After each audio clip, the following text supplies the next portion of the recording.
Greetings, everyone. Welcome to our final Mocktails and Masterpiece of the season. This is our season finale, and we are delighted to be joined by one of our great collaborators, my dear friend and colleague, David Hochoy. David, great to see you. Thank you for joining me for this Mocktails. Thank you so much for asking me, Matthew. I'm delighted. I'm delighted to do this. Yes. This was my favorite collaboration back in 2019 when we first partnered together to work on a project that, really I've done so much dance and I've always been rewarded in the process of working with brilliant choreographers just like yourself. But I was really floored with the beauty of what you were able to create on stage at the Schrott. And the musicians all told me afterwards this was a singular experience. We have to do it again. And of course, we immediately started planning in 2021 and realized that we had to move that back now. So it's finally coming here, this repeat, this sequel to our collaboration. And I'm delighted to be able to talk about that with you here. The first question that I want to ask you, though, as a choreographer, as a dancer, when we talk about opera, there's a story in opera. When we talk about the storybook ballets, the Tchaikovskys, the Stravinsky ballets, they have stories, theater, obviously, but in modern dance, you work a lot with music that is considered absolute music that has no particular narrative to it. Right. How do you begin as a choreographer, the creative process of creating, basically a story for which there is no story in existence? Well, I have to tell you that it's in a strange way, it's based on feeling. Um, Everything I do is based on feeling, me personally. Now, I know that there are other choreographers who aren't. Maybe they're maybe images attract them, or maybe even movement phrases attract them, but I am attracted by feeling. So a lot of the times I'll be listening to a piece of music, and this feeling will come over me. It could be definite or it could be indefinite, but it could be indescribable too. Uh, so when I am choreographing a piece of music, I try to recapture that feeling that I had when I was listening to the music, and I try to communicate that to the audience through my choreography. And that's the best way I can explain it. So, and when we talk about the show, I'll tell you lots of different um, instances where feelings come into play, but those are really that's really the basis of it. I love that. You just let the music kind of wash over you, get a first Exactly. reaction. I love that. This collaboration back in 2019 had some very diverse repertoire, and I mentioned Right. that because it's coming from the orchestral world of chamber orchestra music, and then of course from the world of modern dance. I think our initial conversations went very quickly, determining which pieces that we were going to actually focus on back in 2019, and the same thing happened here in 2021. But this Right. collaboration, as anyone can imagine, there's a lot of give and take for both organizations because you're used to having the full run of the stage for your dancers. If you do work with an orchestra, typically in dance, the orchestra is positioned in the pit. But the way that this is that the orchestra takes up half of the real estate up there on the Schrott stage, and you get the other half. Talk to us a little bit about what it's like to work with half of the stage. So the working with half, I always tell somebody working with limited space is always like they ask you to sit down on the piano, and then they chop off half of those notes, and they say, all right, you can only use notes from the middle of the piano to the end of the piano. So now play something. So that's what it's like when your space is taken away from you. What's really good about going into this collaboration with you all, Matthew, is that we knew about it in advance, and so I can plan for it. And so very early on, we asked Laura Glover, who is our lighting designer, but also our technical director, to come into the studio and to tape out on the studio the exact dimensions of the stage as we were going to use.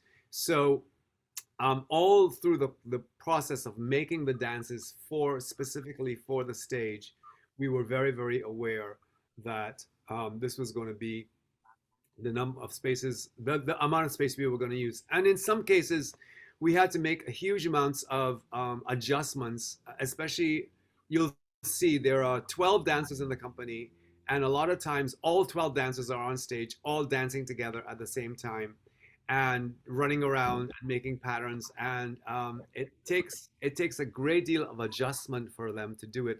And as I'm sure, you know, playing in an ensemble of musicians is, there's a lot of give and take. And if one person does something that's crazy or awry, then it messes up the whole thing. And I'm sure you can relate to that.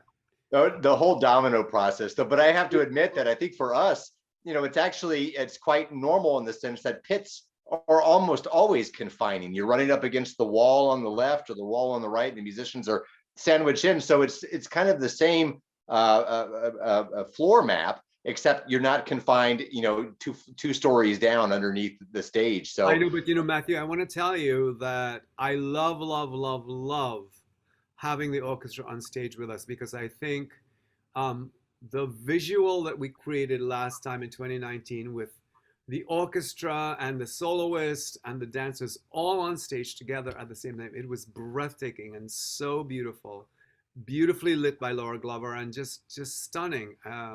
Just and I am very, very excited about this concert. I think it's going to be just as beautiful, if not even more beautiful this I year. agree with that sentiment completely. And I will tell you that the musicians said exactly the same thing, because they're the ones that can never see anything on stage when they're in the pit Yes. of an opera or ballet. And for them to be able to see everything that's happening, I think certainly does bring this level of exhilaration and connectivity to them and what they're doing. And it's just this cohesiveness. And the only person in the entire auditorium that can't see anything is me, because my face is turned towards the orchestra. So occasionally I look over. I agree. I mean, it was so just to be able to see those images from 2019. I mean, they're gorgeous. Everything was beautifully lit. The dancers were exquisite. I mean, it was absolutely a singular moment, as I mentioned. So I want to cue this up, a little video, a segment from our collaboration in 2019, which is the Gershwin Rhapsody in Blue. We'll play a segment of that. This is with a marvelous friend of ours, colleague Drew Peterson, who will be joining us again for a piece which we'll talk about right after we come back. Gershwin's Rhapsody in Blue.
that's just a little bit of a taste of what we can expect next week for these performances with Dance Kaleidoscope. As I mentioned, Drew Peterson, who was featured there in Rhapsody in Blue, will be back with us playing a different piece this time, the Ravel Piano Concerto in G Major. Now, I love Ravel, and I assume you must as well, David, because you choreographed his entire Mother Goose ballet in our last collaboration. An exquisite French composer, certainly what we consider one of those French impressionists, but this is a unique work of his. After he had come to the United States, he heard American jazz, and it found its way into this piece specifically. So tell us a little bit why this piece has resonated with you, and that you choreographed an entire piano concerto. So yeah, Ravel. Of course, I'm very drawn to Ravel. Not only have I done Mother Goose, but I also did the entire Daphnis and Chloe ballet, which is an amazing work. I was really drawn to, I've always been drawn to the Ravel Piano Concertos, both this one and the one for the left hand. And when we were thinking of what collaboration would be with Drew, I thought that this would be the perfect one for him to do with us. It's very, in the first movement, and especially in the third movement, you can see how very, very influenced he is by American jazz. And in a strange way, I find it's like a cousin of Rhapsody in Blue. I think he was very influenced by George Gershwin.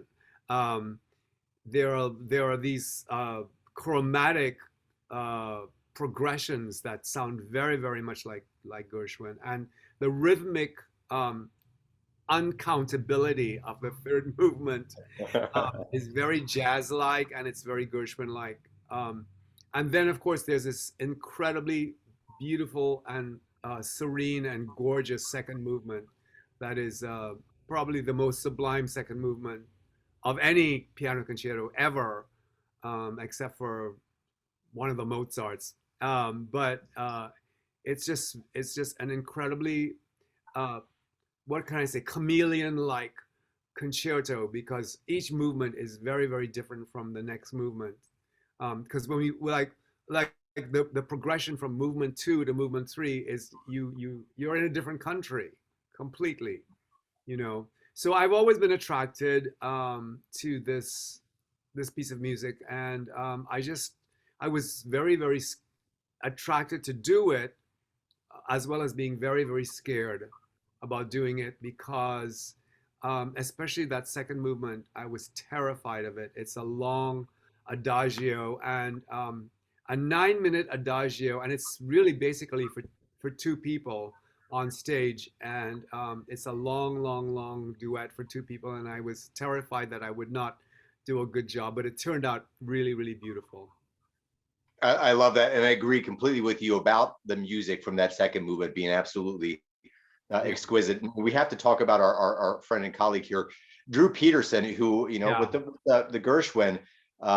It's one thing to play a concerto with all the myriad difficulties involved technically and musically, but to do it knowing that you have to stay within certain parameters of tempi, and that you've got dancers on one side of you and an orchestra on the other side, all of the distraction, he was able to just deliver such a powerhouse performance of the Gershwin. We know he will for the Ravel as well. So how lucky we both are to have him back with us. Absolutely, how lucky we are. I'm just so looking forward to having his interpretation land on us with the dancers, because I think Drew is to me, Drew is a technical whiz. He's a marvel, but I think he's a romantic at heart. He's so romantic in terms of his interpretations of stuff, and I just can't wait to hear what you two will create together. Just going to be fantastic. That closes out our second, the first half of the program, but we do open with a very peculiar work which you introduced me to. I was not familiar with Wojciech Kilar's Aurora. I mean, he's a well-regarded Polish composer, film composer. He wrote the score for The Pianist with Adrian Brody, in addition to with the Francis Ford Coppola Dracula way back in '92. But a marvelous classical composer. Tell us about this piece. It's for strings only, and it's got minimalistic qualities to it. Very unique and very exhilarating work, I find. I'm so glad that you find it exhilarating, and I think probably a little bit different from for the ICO to be playing it. Mhm. So I was introduced to this work by Urbanski, who played it first. When he came to the symphony ISO, he tried to introduce us to a lot of Polish composers that we'd never heard before, and so I heard this at a concert and thought, wow. Um, I really got to choreograph it someday. And I think it was, like maybe 10 or 11 years ago. And the reason why I felt that that way about it is that it's very driving, it's very strident, um, and it's very powerful, I think. And it presents the orchestra in a very different kind of way. It's a very forceful presentation of the orchestra. The orchestra becomes almost a character in the music. And so uh, I really knew that I wanted to choreograph it. And I thought this was the perfect opportunity to do it with you because, in a strange way, it is so interesting that we start the program with the most contemporary piece of music because it was written in 1986. Mhm. And I think anybody who listens to modern music like Philip Glass will immediately uh, recognize some of the minimalist elements in it. It is minimalist, but I don't think it's boring at all. I mean, the I agree. music goes through so many different kinds of changes and just atmosphere and mood, and plus what I love the most about it is that it builds and builds and builds and builds and builds, and the ending is so exciting. It's so exciting. So we're very excited to do this piece with you. I can't wait to see I hope. what you've created with us too Well, when we go to rehearsals. it is a pretty I would have to say that it's probably the most taxing of all the pieces that we do, and it's the most vigorous piece. And it's interesting that we're starting the show with Mhm. the most demanding, physically demanding work of all. But I think that that is so wonderful. Oh, absolutely. Got to come out big. I love That's that. right. That's right. They start the second half though with one of the most identifiable American composers that we have, Leonard Bernstein, and of course he was no stranger to the stage and creating, incredible dance sequences through music for West Side Story, On the Town, and here, we're going to open with the Candide Overture. You feel the same way about Bernstein's music, the vitality, the rhythmic drive, the storytelling through his music. Yeah, so Matthew, I've always been a fan of overtures to Broadway shows because they're always so lively, and they're designed to get the audience excited because you're Mhm. sitting there in your seat, you're waiting for the show to start, and the overture starts, and it's designed to like make you really, oh wow, I can't wait to see what's coming up. And some of the most favorite pieces of Broadway music are their overtures, like the overture to Gypsy is really amazing. And I've always loved the overture to Candide because, first of all, musically, I think it's stunning. It's just a stunning piece of music. It just goes through so many rhythmic changes, and there are beautiful, almost pastoral lyrical segments of it too. Um, so I've always thought of it as being a fun piece, and I really wanted to choreograph. And the interesting thing about it is, Matthew, the way that I've presented it. It starts. You don't even know this yet, but it starts with a dancer coming on stage with you as the conductor. And, Love it already. yes, and he starts conducting the music, and he pulls the dancers out as the music starts. So it should be a great deal of fun for the dancers as well as it for the orchestra as well. You I know, love that when we break down that additional wall there, that it's yeah, we are acknowledging each other on stage here, that we're not yeah, pretending that we're in the pit. I love that. yeah, yeah, yeah. I am And go ahead. But I am curious about this last piece though, because this, as I mentioned before, absolute music, programmatic music. We're going to close our program with a composer who is just so beloved by classical musicians specifically, because the set of Johannes Brahms that he destroyed, a great deal of his compositional output that he didn't feel, was of a specific quality. So that there's not a lot of bad Brahms that exists, and you can't say that about Beethoven or a lot of other composers. That there are pieces that are perhaps not up to their standard, but with the case of Brahms, it seems like everything that he left behind, he knew was going to pass the mustard. So this piece is the famous Haydn variations, or the St. Anthony chorale variations, as they're referred to, as the first orchestral piece that he wrote in addition to these two serenades, to get him ready to write a symphony, because Beethoven was behind him. And we have the statement of the theme, we have 8 variations, and we have a finale. I mean, it gets to be as absolute music as you can come by, with no story. And then here, now you've choreographed maybe not the longest piece on the program. The Ravel is right around the same length, maybe a little longer, but a piece now that is again purely absolute in character. And Brahms was very austere in nature. His music is warm and glorious. But I'm just very curious how this piece began its gestation process with you. How it turned into a choreography on stage.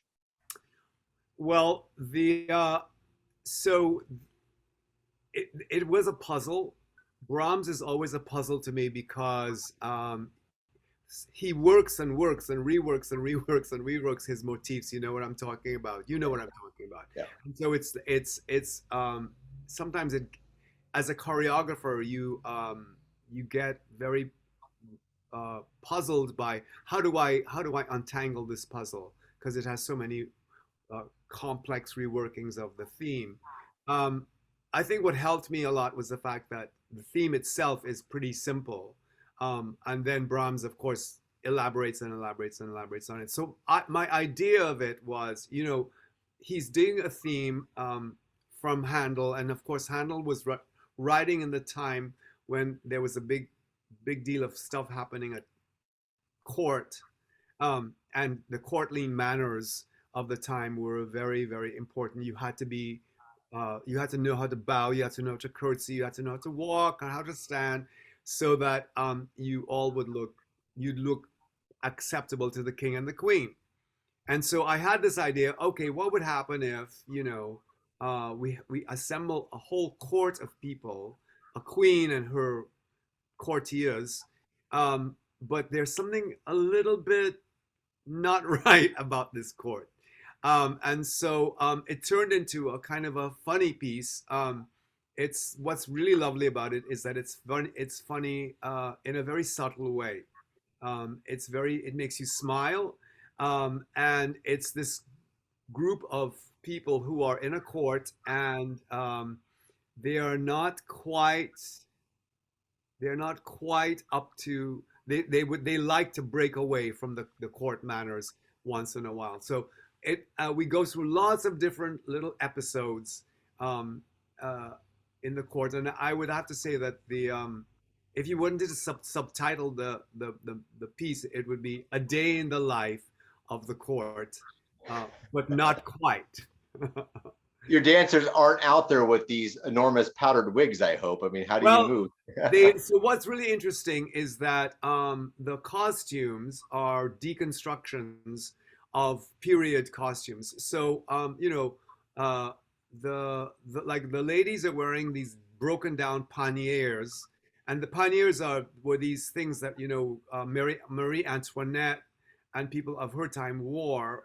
So people in the time of Haydn would be wearing those things, but these are deconstructed just the way Brahms deconstructed the Haydn music. And the men are wearing top coats, but the sleeves are cut off, and so that they can move. So there are suggestions of period, but and there are suggestions of period, of course, in the movement as well. But they're just suggestions. So everything is a deconstruction and a take on it, the way that Brahms did a take on the Haydn theme. And I hope that I've done a good job in doing my variations on a theme of. because I the queen, actually her name is Emily, she starts off and she sets the theme up movement wise, and then everybody follows. David, that's brilliant. I mean, variations on variations Right. of a composer. Yeah. I love, and I'm glad I know that now. Now I know specifically what to look for. And it's a beautiful piece of music, a beautiful piece of music, and you know, I think that the finale is so glorious and so moving. You know what Brahms did to build this climax is just stunning, stunning, stunning, stunning. You know, David, I love this. I look forward to this more than you know. Next week's collaboration between the Indianapolis Chamber Orchestra and Dance Kaleidoscope. we do. Thank you. Thank you so much for spending a little bit of time. And I see you next week when I'm in the studio with you, and can't wait to see Yes, what you come I up with. can't wait to have you in the studio and see what we've done. Looking forward to it. Thanks everybody for tuning in. Please join us next week. Performances on the 20th, 21st, and the 22nd of May. 2 evening performances in the matinee. Tickets are going so quickly, right, David? I mean, they're just That's out the right. door. You better get them soon. Thanks, everybody. We'll see you soon. Bye-bye. Bye.